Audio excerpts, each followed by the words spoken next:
Thank you very much, Simon, and welcome. It is a great pleasure to welcome you this morning to the press preview of Age-Old Cities, a virtual journey from Palmyra to Mosul. The exhibition was conceived and organized by the Institut du Monde Arabe in Paris, and the Freer Gallery of Art and the Othram Sackler Gallery, the Smithsonian's National Museum of Asian Art, is very proud to be the first U.S. venue of this entirely digital exhibition. Allow me to set a context. Over the past 6 years, we have all witnessed the political and military upheavals that have torn open Iraq and Syria. In Syria alone, over 5.6 million people have been displaced internally, and over 6.6 million have had to seek refuge elsewhere. Those killed or wounded are harder to count, indeed, hard even to imagine. According to figures released a few months ago by the Costs of War Project at Brown University, those killed in Iraq and Syria together since 2003 now number close to 500,000. Of those approximately 500,000, perhaps 50% were civilians. Now, the death of 500,000 people can't easily be understood. A typical approach is, how shall I put it, comparison of the aggregate. The number, for example, is close to 80% of the entire population of the District of Columbia. An alternative is to focus on the individual, to capture an image. In red t-shirt and blue shorts, the lifeless body of 3-year-old Aylan Kurdi, who you'll recall washed ashore near Bodrum, Turkey. Another, you'll also recall, the dazed Omar Dakhnish, covered in dust and blood, staring at us from the back of an Aleppo ambulance. Now, the disruption and destruction of lives is part of the destruction of culture, and envisioning the destruction of built culture is yet another way for us to apprehend the scale of catastrophe. The Temple of Bel-Shamin in Palmyra, the Temple of the Prophet Jonah in Mosul, Nineveh, the Great Mosque in Aleppo, these were icons of Near Eastern culture. They were monuments to belief, the first signifying a Canaanite god, the second a biblical prophet, and the third, of course, the monotheist God. They were also expressions of pure human genius. Their damage, indeed their destruction, are only the most spectacular illustrations of the price that culture has paid to war. Still, we can and we must be hopeful. We must be hopeful about these sites, and hope is one of the inspirations for the exhibition Age-Old Cities. Thanks to the efforts of the Institut du Monde Arabe, Iconem, a company specializing in the digitization of architectural heritage, Ubisoft, the video game developer, and in partnership with UNESCO, these iconic monuments have been brought back to life, at least virtually.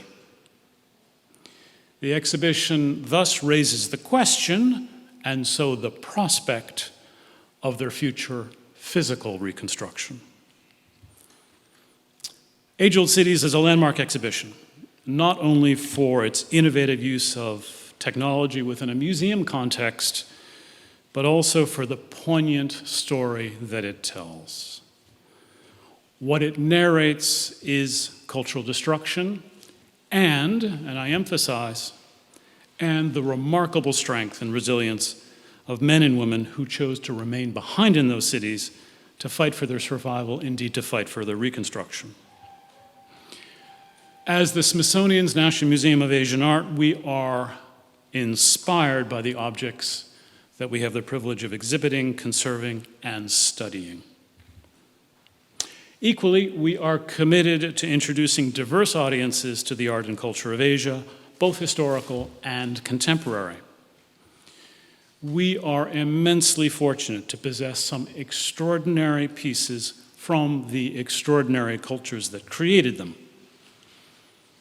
Indeed, those of you who believe that objects not only reflect genius, but affect their viewer, well, I implore you to find a few minutes this morning after you go downstairs, walk over to our adjacent gallery, the Freer, and spend a few moments beholding what I'll call the multicultural masterpiece that is the Freer Canteen, a 13th century metalwork monument to Frankish, Eastern Christian, and Islamic shared culture.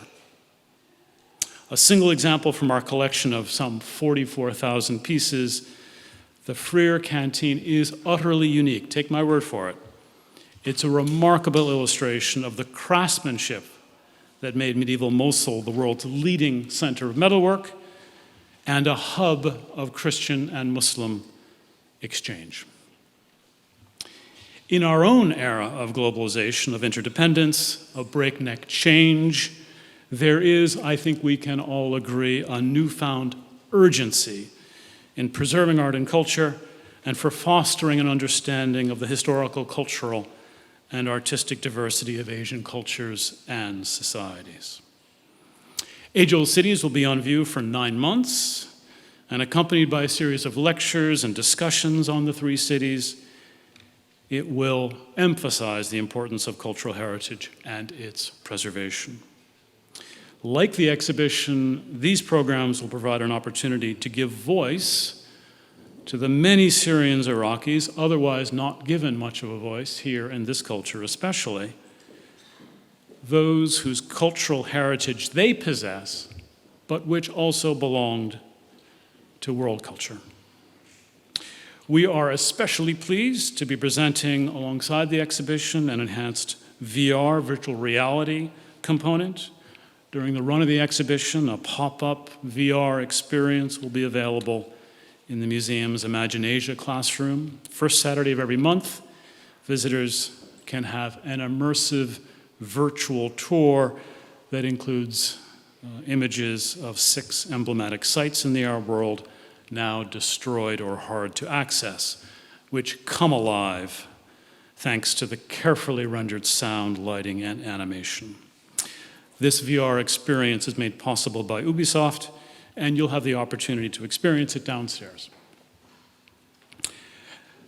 Now, our exhibition would not have been possible without a dedicated team that so successfully brought the Institut du Monde Arabe's concept to fruition here for a US audience. I'd like to thank many colleagues. Massime Farhad, Interim Deputy Director for Research and Collections and our Chief Curator, Simon Rettig, Assistant Curator of Islamic Art, our design and digital teams, our exhibition planning and implementation teams, who worked collaboratively to open the exhibition in near record time. Of course, also the Smithsonian Institution for its financial support.